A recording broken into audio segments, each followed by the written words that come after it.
2 years ago,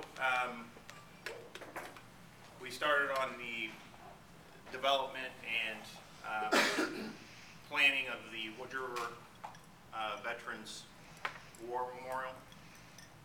We put together a small team to come in and begin the planning phase, and then we went through the development phase, and then the implementation phase of putting together the memorial, and then walking through the stages of it until we got it built, and then dedicated and presented.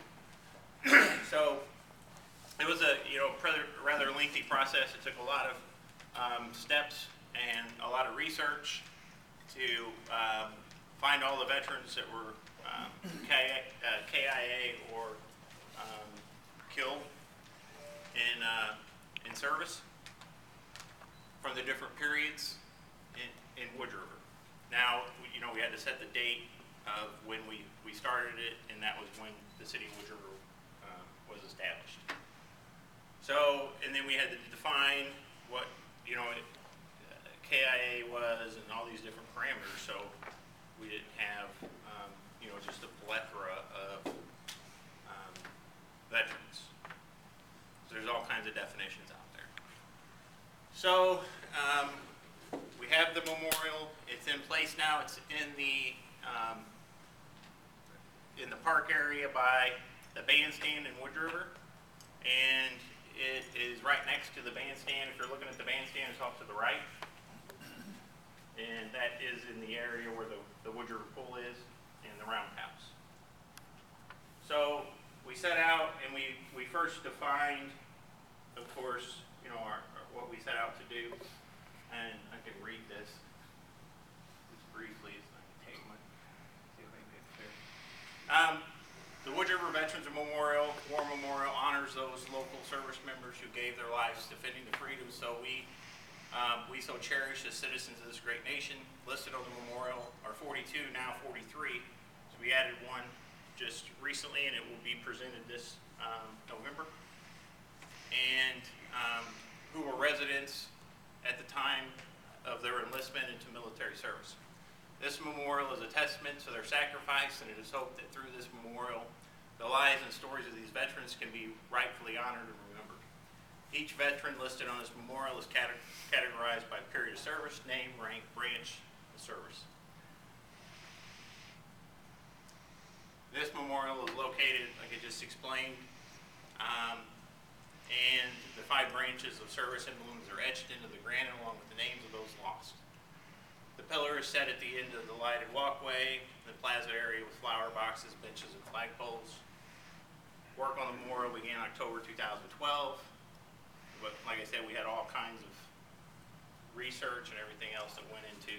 They're actually talking about the physical work, and with the completion and dedication date on November 11, 2012 at 2 p.m. We didn't have anything like this in the town until a few years ago. We didn't have anything to pay tribute to the city of Wood River veterans. That's a quote from the mayor. So, what was the intent of this? Well, we wanted a way to not only honor veterans, but we wanted a way to connect it to some other projects that we were doing. So we had some projects going on in the county, and that we wanted to start and look at, and we know that we have all kinds of headstones, veterans' tombstones, markers out there that are just falling apart, and it's a big problem. So if you go into the cemetery, either the cemetery is not maintaining the markers, the families are no longer maintaining the markers, grass is overcoming them, they're falling apart, they're broken. It's just, it's not right. So we've have this now. We know that there's 43 right here that we've identified, so this is a starting point for us. So in conjunction with this, our office, the Veterans Assistance Commission, has created a program called the Veterans Grave Marker Restoration Program. And we are launching that program right now. It's a volunteer program and project. to where we are going out, and Wood River is the test area, and kind of we're going to build from that. But what we're doing is going out, finding, we're going to use these 43 first because we know where they're at. We know where pretty much all of them are from records that we have in the county. And we're going to go to city to city and work with the cities and the townships. And we're going to work, it's going to take a while, and we're going to work to repair, replace, and restore or replace those grave markers that need either repaired, replaced, or restored for veterans. And then, you know, if the family's no longer around, we have a group of attorneys we're working through so we can access that marker and make that happen. If the family's still around, like in these cases, a lot of these family members are still around, especially from the periods of Vietnam, some from Korea, and still some from World War II, where we can go in and still work with that family and find out what their wishes are. And so, excuse me, that is huge. So we've been tracking this and kind of forward thinking back, like I said, 2 or 3 years. We've been watching the legislation, and the state of Illinois passed a piece.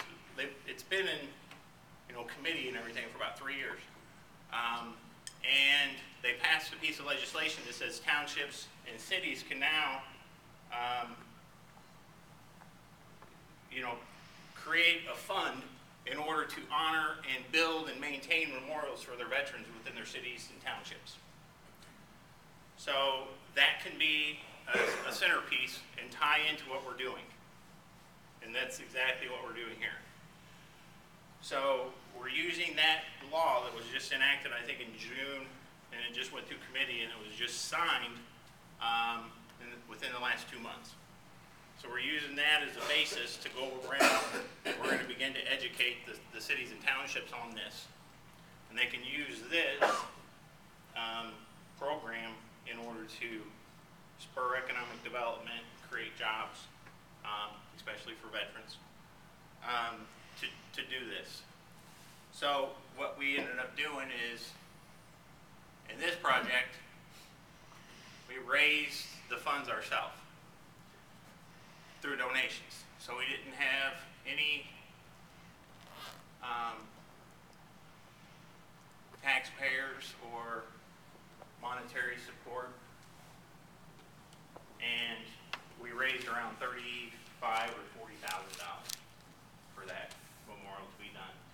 And then we also had in-kind donations of carpenters donating their time. The concrete was donated. The finishers came out and finished the concrete. So all said, it was, like I said, around $40,000 in either cash for the monument and or in-kind donations.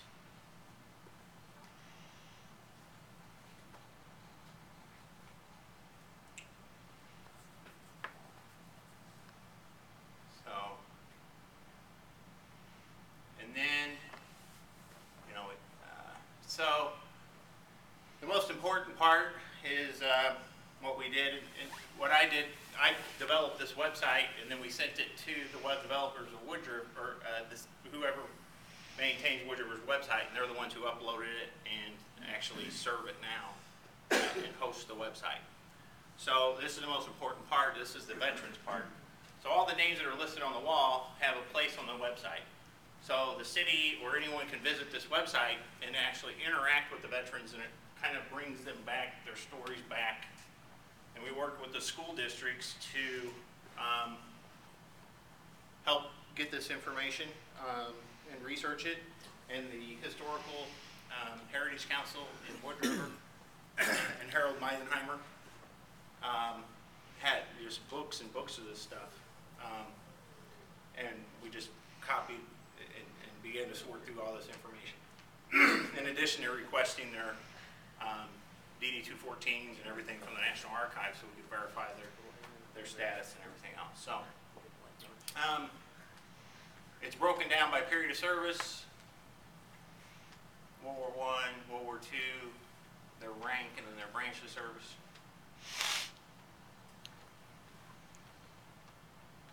And these are the 43 veterans that are listed on that memorial. So you get who they are and their rank, and then you can come in and click on the vet.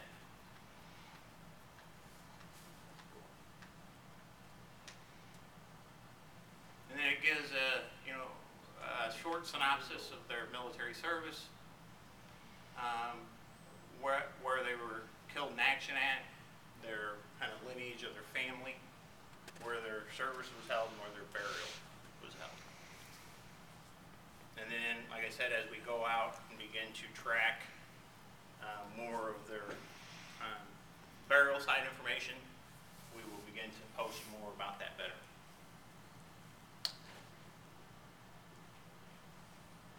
And we have, these are the pictures that we were able to obtain. Some of them are more up to date if we got the picture from maybe the family or something.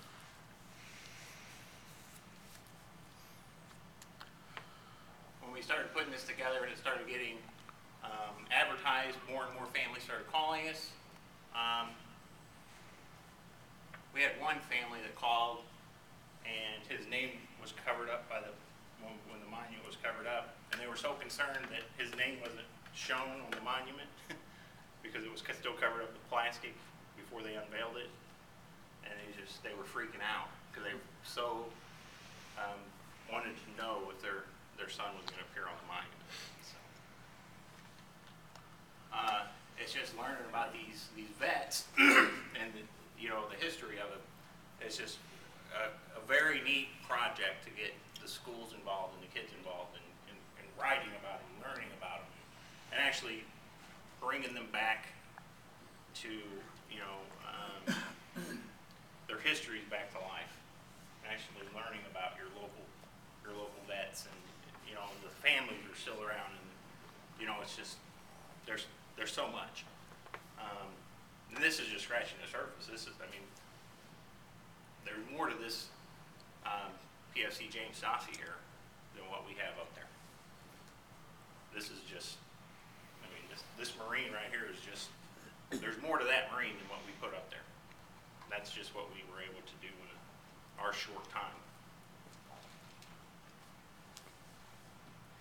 And then we created the leave a comment section, so people can log in and actually leave a comment about what they knew about that service member. So if they knew that veteran, or they grew up with that veteran, or they were comrades with that veteran, they can post different things about their buddy, or when they were in combat, or whatever. So this is a pretty interesting portal. So it's not just a monument that's stagnant and you just walk up to it and you can see it. So my whole intent was it's all fine and dandy, we build these monuments. I don't mean to placate a monument or downplay it, but there's a lot of people out there that can't actually get to these monuments. So if we build them, I think there needs to be an accompanying page or something to where a disabled vet, if they're homebound, they can't get out, we need to make sure that there's something that they can enjoy. If they have a computer or another resource, they should be able to visit the monuments and enjoy them as well. And so on the dedication day, it might take a while for them all to come up, but on the dedication day we had hundreds of people show up. It was raining. Pretty much everybody just held fast in the rain. throughout the entire dedication. And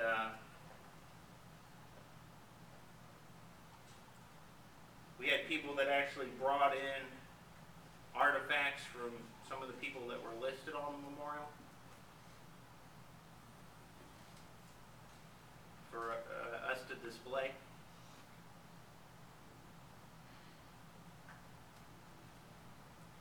Those were actual uniforms of some of the veterans, and then actual medal sets from some of the veterans.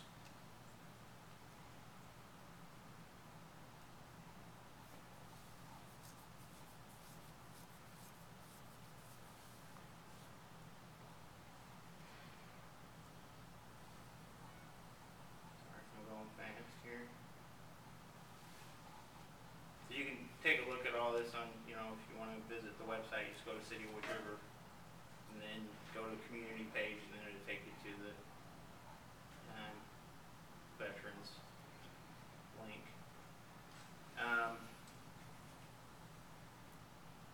So that's pretty much it. And then, so we went through the memorial dedication, and then we got a call from the governor's office, and that was about 3 or 4 weeks ago, and they asked us if we would like to come up and present to the state of Illinois on our memorial and everything that kind of I just presented to you.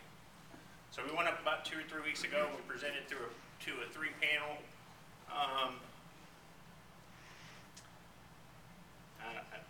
committee over our memorial, and we just basically ran through a PowerPoint, along with our site and everything that we did to get up to that point. Kind of just highlighting everything. I'm not going to go through all this, but a couple things I want to point out. That Senate bill is 1824. That's the one that funds these memorials. That's the one that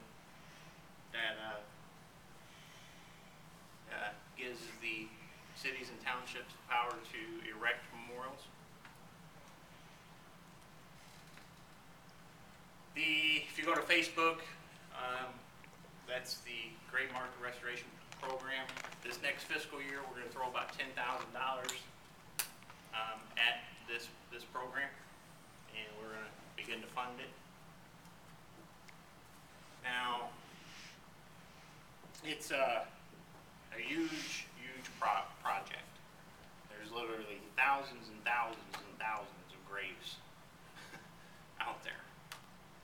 Many of them, some of them are unmarked too. So,